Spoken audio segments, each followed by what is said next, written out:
We are back with another reflection on the Daily Vedantic.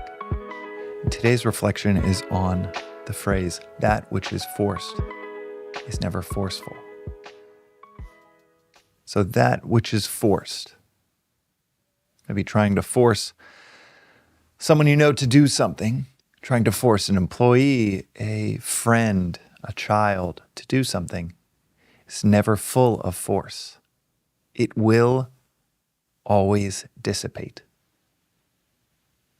That energy, that force, will exhaust itself, and over time it will not work. This is tied closely to the point in Vedanta that incentives don't work. Let's say you're leading a team at work. Let's say you are telling yourself, if I get to this point in my career, if I get to this milestone at the gym, then I'm going to get to have X, Y, Z. If I make it through today at the gym, then I'm going to go celebrate with ice cream. Those kinds of external motivations, those motivators outside of us, incentives, even though the entire world seems to try to run itself on incentives, every company. Incentives do not work over time. That external motivation will dissipate, will wane, and it will no longer be motivating. You'll just have to come up with more and more and more incentives. The downward loop is that those become demotivating over time. Those lose their force as well. What is different than incentives, though, is initiative. Initiative comes from within.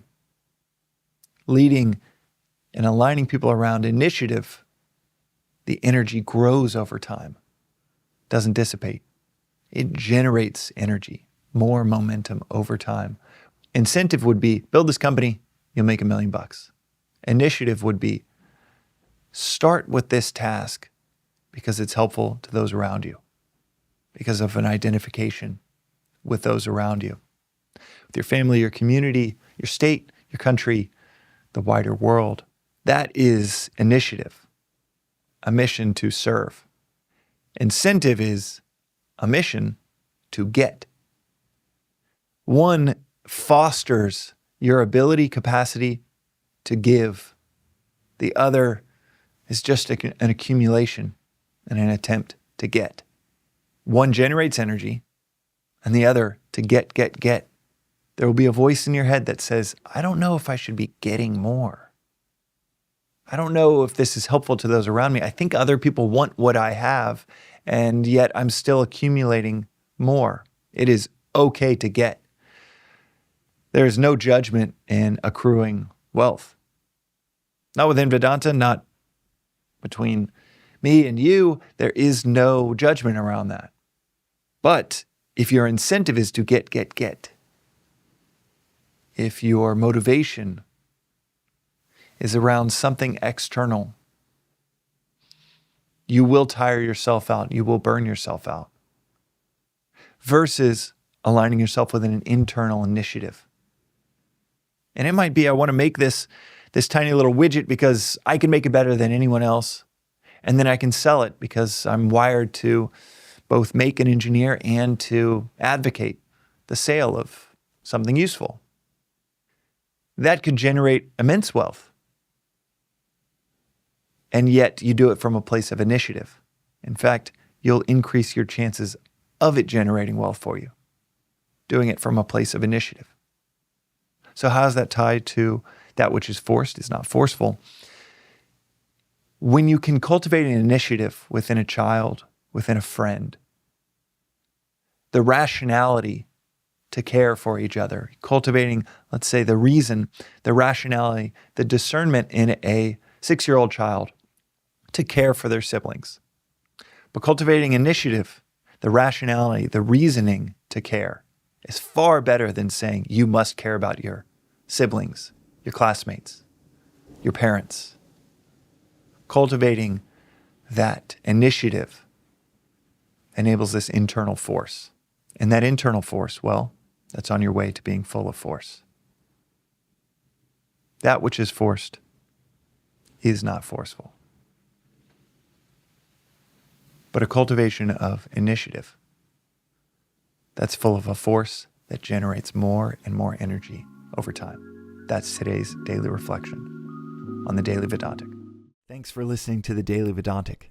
This reflection is part of a free repeating 2-year course in Advaita Vedanta.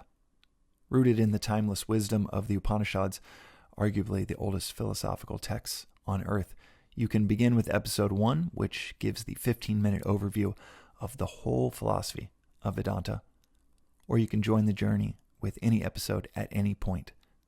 But the critical aspect of this course, of understanding and mastering anything, is to study and reflect, even for 10 to 15 minutes on the timeless each day, preferably at the start of your day. As is said in this philosophy, reflection is 100,000 times as powerful as listening. So listen, journal, sit with, discuss these concepts, or ask questions at thedailyvedantic.com with our AI-powered chatbot informed by about 700 episodes here, as regularly as one can if you want to see clarity and peace almost effortlessly unfold in your daily life. And if it doesn't result in a near immediate increase in clarity and peace, then toss aside and feel free to never listen again.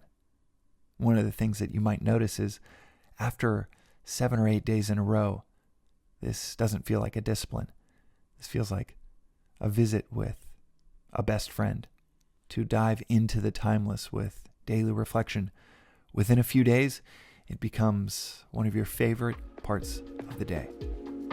You can also find out more, including news about in-person events in Los Angeles and beyond, at the Daily Vedantic on Instagram or through our weekly newsletter at thedailyvedantic.com. Additionally, check out the links in our show notes for more resources like the books that are mentioned most frequently in the episodes, including Vedanta Treatise, perhaps the simplest and most straightforward read on this philosophy I've ever come across. Until next time, and from the entire team that works on the Daily Vedantic project, thanks for listening.